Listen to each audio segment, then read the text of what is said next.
one of the issues overall with this bill, and I'm going to start wrapping up, and that was the main piece I really wanted to focus on as part of the bill, is we continue to keep, and I know the word landlord is treated as a bad word now, right? It's a lord, right? They rule over land.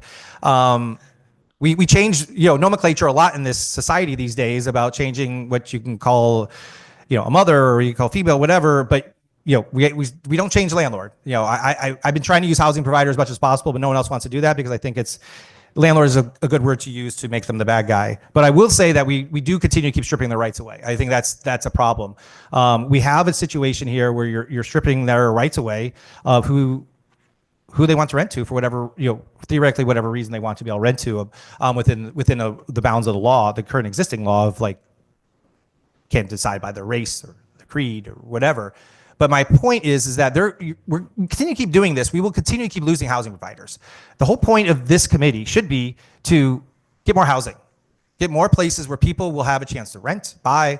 And I do worry that every day we're doing everything we can to potentially try to strip that away and not allow them to have a chance to keep renting. Because if they don't rent those units, they sell it to some mom and pop unit or mom and pop or whoever wants to just buy the place.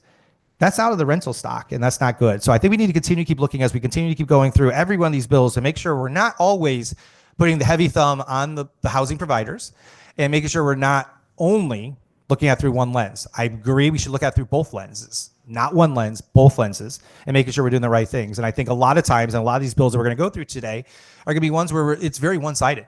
And maybe the ideas that I felt was one-sided before,